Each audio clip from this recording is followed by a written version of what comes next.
બનાસકાંઠાના થરાદમાં પૂરગ્રસ્ત વિસ્તારના 5 ગામોના રહીશો માટે હાલ દિવાળી જેવો માહોલ છે। આ 5 ગામોના પુનર્વસન માટે સરકારની મંજૂરી મળી છે। થરાદ સહિતના 5 ગામમાં પૂરના પીડિતો માટે રાજ્ય સરકારે પ્લોટની ફાળવણીની જાહેરાત કરતા ગ્રામજનોમાં ખુશી છવાઈ છે। ઘરવિહોણા લોકોને ઘર આપવાનો ધારાસભ્ય શંકરભાઈ ચૌધરીએ આપેલો વાયદો પૂરો થયો છે। વર્ષ 2015 અને 2017માં રેલ નદીમાં ઘોડાપૂર આવતા આ વિસ્તારના અનેક ગામોમાં તબાહી મચી હતી। રેલ નદીના પાણી ગામમાં ઘૂસતા જળબંબાકારની સ્થિતિ સર્જાઈ હતી। જનજીવન તહેસ નહેસ બન્યું હતું। નાગલી સહિતના ગામોમાં નદીના પાણી ઘૂસી જતા ગામમાં અનેક ઘરો પાણીમાં ગરકાવ થયા હતા અને જેના કારણે 123થી વધુ પરિવારો પોતાનું મકાન છોડી જવા મજબૂર બન્યા હતા અને 466 જેટલા મકાનો પૂરના પાણીમાં તૂટી ગયા હતા। 2017માં સર્જાયેલા વિનાશે બનાસકાંઠાના 5 ગામોની પરિસ્થિતિ ખંડેર હાલતમાં ફેરવી નાખી હતી। અનેક પરિવારો ઘરવિહોણા બન્યા હતા। ત્યારે અંધારામાં ઉજાસની કિરણ બનીને આવેલા શંકરભાઈ ચૌધરીએ ગ્રામજનોને પુનર્વસનનો વાયદો કર્યો, જે વાયદો આજે સાર્થક થયો છે। 2015 ને 17માં જ્યારે પૂર આવ્યું આ ગામની અંદર, ત્યારે આ ગામના અંદર આખું ગામ પાણીની અંદર ખૂબ ડૂબાઈ ગયું હતું। ખૂબ માણસો વ્યથિત થઈ અને બહાર નીકળ્યા હતા। અમારા માનનીય ધારાસભ્યશ્રી અને વિધાનસભાના અધ્યક્ષ માનનીય શંકરભાઈ ચૌધરી સાહેબના અથાગ પ્રયત્નોથી અમારા ગામનું જ્યારે પુનર્વસન થયું ત્યારે દરેક ગામમાં એક ખુશીનો એવો માહોલ છે। નાગલા સહિત બનાસકાંઠાના 5 એવા ગામો છે જે ગામોમાં દર વર્ષે ચોમાસું આવે છે ત્યારે પાણી ભરાઈ જાય છે અને લોકોને મુશ્કેલીનો સામનો કરવો પડે છે। અત્યારે અમે છીએ નાગલા ગામની અંદર। આપણે દ્રશ્યો બતાવીશ કે નાગલા ગામનો જે આ પરિવાર છે તે 2015 અને 17 પહેલાં પોતાના પાકા મકાનોમાં રહેતો હતો, પરંતુ 2015માં જે ભારે પૂર આવ્યું હતું તે પૂર વખતે આ ગામની અંદર પાણી ભરાઈ ગયું હતું અને 2017માં પણ પૂર આવ્યું અને 2017 બાદ જ્યારે વરસાદ થાય છે ત્યારે નાગલા ગામમાં પાણી આવી જાય છે। તેથી ગામ લોકો જે છે તે પોતાના મકાનો છોડીને અત્યારે જે કાચા મકાનો બનાવ્યા છે આ કાચા મકાનોમાં રહેવા અત્યારે મજબૂર બન્યા છે। જે આ ભાઈ છે વાત કરીશું તેમના જોડે। શું નામ છે તમારું? મારું નામ ઈશ્વરભાઈ દેવસીભાઈ પ્રજાપતિ। ઈશ્વરભાઈ, ગામમાં પાકા મકાનો હતા, એવું તો શું થયું કે તમારે અહીંયા રહેવા આવવું પડ્યું? અહીંયા રહેવા માટે અમારે 15માં પૂર આવ્યું। પૂર આવ્યા પછી અમે પાછા ઘરે ગયા। હાલમાં ઘરે પાકા મકાનો પણ છે। પાછું 17માં પૂર આવ્યું। 17માં પૂર આવ્યા પછી અમે અહીં વગડામાં જ મકાન બાંધીને રહીએ છીએ।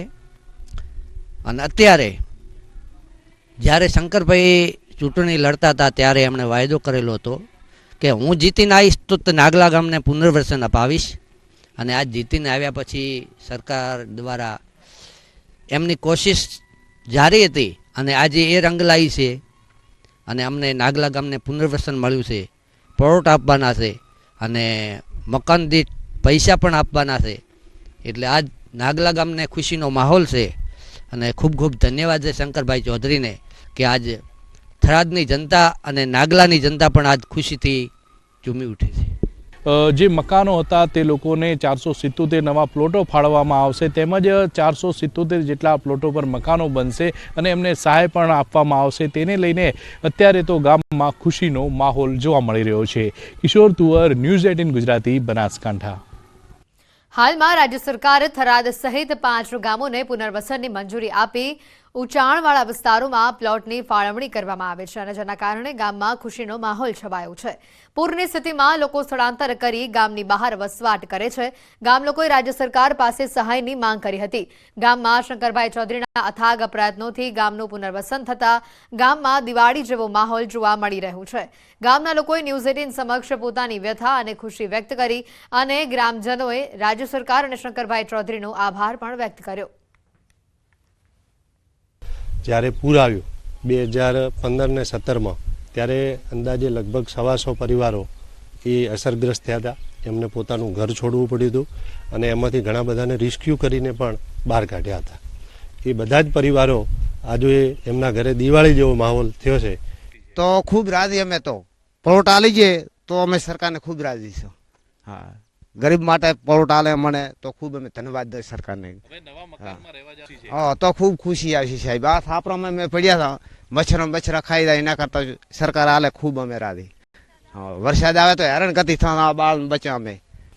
વરસાદ આવે ત્યારે તો ગામમાં આમ રહેવું હેઠું થાય છે, પણ હવે શું કરો, કાંઠો થઈ નહીં રહો.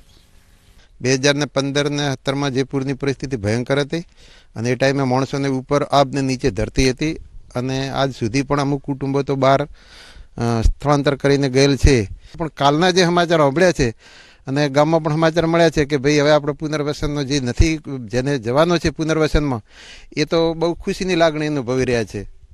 અત્યારે અમે છીએ નાગલા ગામની અંદર. નાગલા ગામમાં આજે ખુશીનો માહોલ છે, કારણ કે 466 જેટલા મકાનો હતા તે પાણીમાં ગરકાવ થયા હતા અને છેલ્લા 6 વર્ષથી આ જે મકાનમાં રહેતા લોકો હતા તે લોકો આ મકાનો છોડીને ખેતરોમાં અથવા પછી બહારની જગ્યા પર ઊંચાણવાળા વિસ્તારોમાં ઝૂંપડા કરીને રહે છે. આપને દ્રશ્યો બતાવીશ કે 2015નો જે સમય હતો એ પહેલાં આ મકાનોમાં અનેક પરિવાર રહેતા હતા અને પોતાનું જે ગુજરાન ચલાવતા હતા, પરંતુ 2015માં પૂર આવ્યું અને આ ગામમાં પાણી ભરાઈ ગયા હતા. અને હવે આજે શંકરભાઈ સાહેબના કોઈ કોશિશ અને મહેનતથી આ ભાઈ બહુ ઓછા સમયમાં અત્યારે જે પુનર્વસનની જાહેરાત થઈ છે, હવે એનો આ ભાઈ અમારા પૂર્વ જે ભાઈ અમારું જ્યેષ્ઠ હતું એ સોડિયાનો રંજ હતો મને કે હવે ભાઈ અમને જે પુનર્વસન ભાઈ આપવાની સરકારની અને ભૂપેન્દ્ર પટેલ સાહેબની અને શંકરભાઈ સાહેબનો વિશેષ આભારી છીએ કે ભાઈ અમને પુનર્વસન આપ્યું. કેટલો ખુશીનો માહોલ છે ગામમાં. હવે સાહેબ વાત જ શું કરું, કાલે પણ ફટાકડા ફોડીને ભાઈ આની ભાઈ વિશેષ ભાઈ બધા લોકોએ ભાઈ ઉજવણી કરી હતી અને એના ઉપરાંત સોશિયલ મીડિયામાં શંકરભાઈ સાહેબનો ભાઈ આભાર માન્યો છે અને કાયમ માટે ભાઈ અમે તો આભારી સાહેબના રહેવાના છીએ. નાગલા ગામ જ નહીં, પરંતુ બનાસકાંઠાના 5 એવા ગામો છે જે ગામોને પુનર્વસનની સરકાર દ્વારા દરખાસ્ત જે છે તે મંજૂર કરવામાં આવી છે અને પ્લોટોની સાથે સાથે ગામ લોકોને મકાન માટે પણ સહાય આપવામાં આવશે. તેને લઈને અત્યારે આ 5 ગામોના લોકોમાં ખુશીનો માહોલ છે. કિશોર તુવર, ન્યૂઝ 18 ગુજરાતી, બનાસકાંઠા. રાજ્ય સરકારે 5 ગામોના પુનર્વસન પ્લોટની ફાળવણી કરી છે, જેમાં પહેલી કેટેગરીમાં 100 ચોરસ મીટરના પ્લોટ માટે 1.5 લાખ આપવામાં આવશે. બીજી કેટેગરીમાં 200 ચોરસ મીટરના પ્લોટ માટે 2.5 લાખ અને ત્રીજી કેટેગરીમાં 250 ચોરસ મીટરના પ્લોટના બાંધકામ માટે 3 લાખ આપવામાં આવશે.